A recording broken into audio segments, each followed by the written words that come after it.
Why did I have to put my hand on my eye? Okay. Now I can record, great. Hello beautiful bookworms, my name is Katrina and welcome to my channel. And today I am going to be doing a review for another Junji Ito book, because manga. Mangas are books, this is a discussion that needs to be held, but for me, mangas are books, so if I don't say manga, I say book. If you want to leave, but I would appreciate you to stay.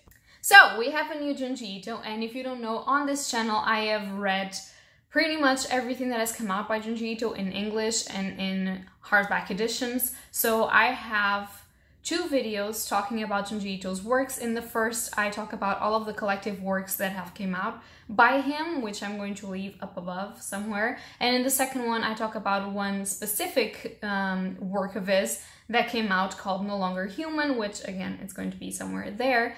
And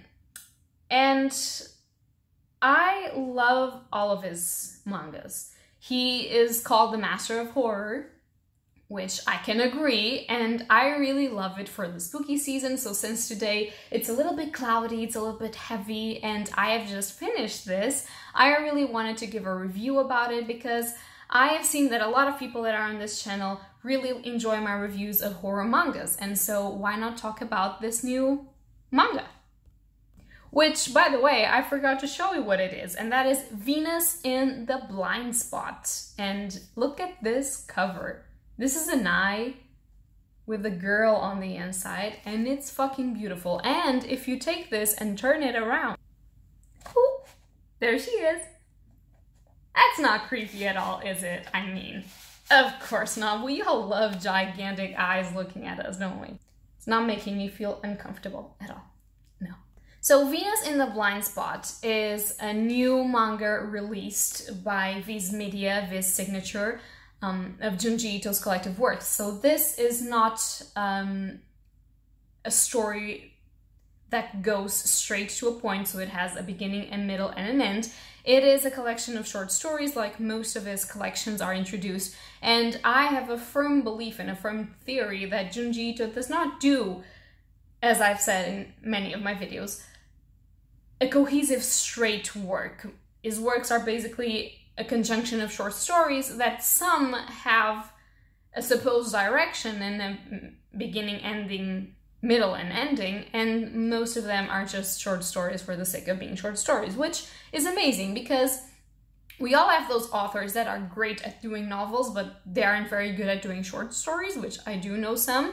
But Junji Ito is great at short stories. I love his pacing, I love the imagery, and I love everything that comes with it. However, Venus in the Blindspot is not my favorite short story collection, just because the 3 last stories, I do believe there are 3, were already inserted in some of the short stories collections that I've read previously. So if you haven't read any of Junji Ito's works, this is a cool place to start since it is a short story collection. It's sort of a best of. Do you know when music albums come like best of this artist? Well, this is basically it. It's a best of an amount of short stories that have nothing to do with each other, and they're not following a sequence per se, and they have a lot of art on the inside that have to do with other of his books, like Uzumaki and Fragments of Horror and a lot of things.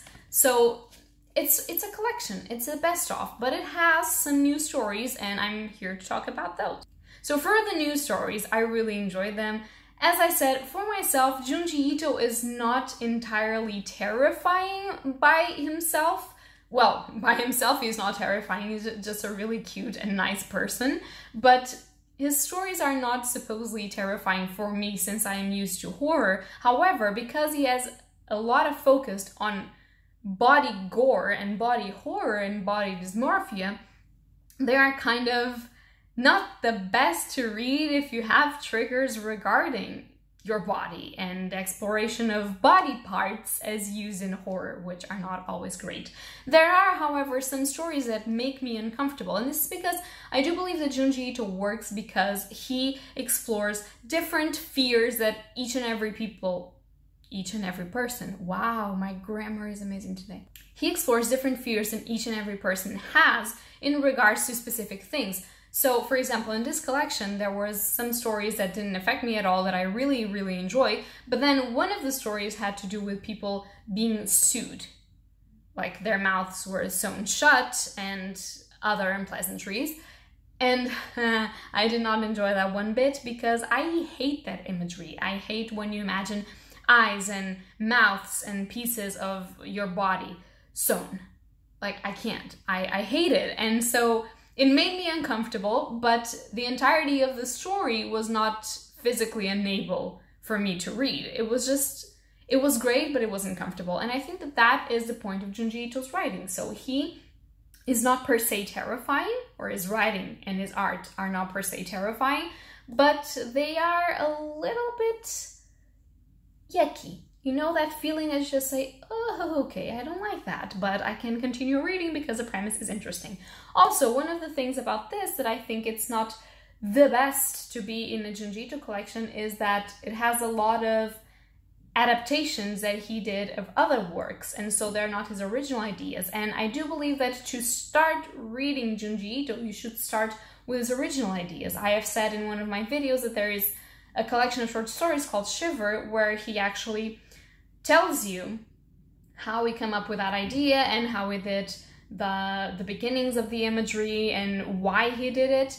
And in this case, I feel like it's not very original. There are cool stories. That is a story of how he met Kazuo Umez, which is one of his idols and one of the inspirations for his stories. There is a lot of cool stories and I really enjoyed it. However, I don't think it's the best Junji Ito collection, which is sad because this is supposed to be a best-of. But alas, it's like the music albums. Best-ofs are not really the best of the albums. So what do I have to say about Venus in the Blindspot? I have to say, I enjoyed it. I like it. If you like a little bit of gore and body horror and just want to be happy for the spooky season, you have this. It just came out. Well, it just came out. It just arrived in American and English language and in this edition because the stories are a little bit ancient. And you have this to read for the spooky season, which is great. And I really enjoy starting my September off reading this, since my September is the beginning of the spooky season for me. However, I wouldn't recommend you to start with this. I would only recommend you pick this up if you are a fan of Junji Ito, since you'll be a little bit lost because the stories have nothing to do with one another, and because he has a lot of, like I said, adaptations of other authors' stories, which are not his best point, probably. I do believe that he's better doing originals. There's also a lot of repeated stories in case you've read one of his other collections, so it's not that great. However, there's something that is pretty cool about this manga, which I want to show you, and that is random bits of coloring. So as you normally know, a manga is per usual always black and white, some shades, but it doesn't have color. However, in Venus in the Blindspot, there are some of the tales where you have an entire black and white and then you have shades of color, which is amazing because it has a bigger impact in what you're reading. And for instance, you have those, and then in the end of the story, you have another. And it's just so great. And in the ending of some of the stories, you have another one.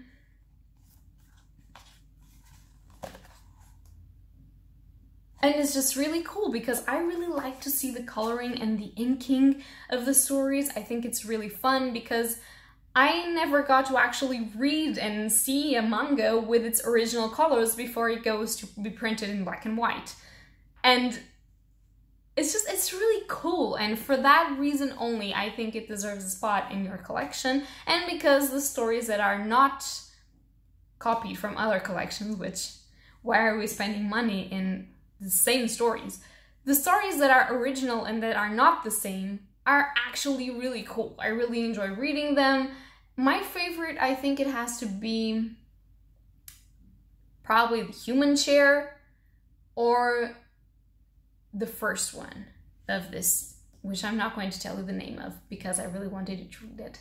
I think those are the ones that made me a little bit more iffy, and I really enjoyed it. Which is something that I also like in Junji Ito, is that his stories always have this psychological horror besides the gory factor of the horror and the visual factor of the horror, and he always has a little tiny bit of social criticism and metaphorical situations inside of this, which I really like. I really like how he crafts everything. He is a great artist, and I do recommend you get Venus in the Blindspot if you like him. If not, start by reading any of his other books and then come back and appreciate Venus in the Blindspot, and you have a beautiful copy of a cool edition with new stories and some of the oldies and color, which is the bonus plus of Venus in the Blindspot, in my opinion.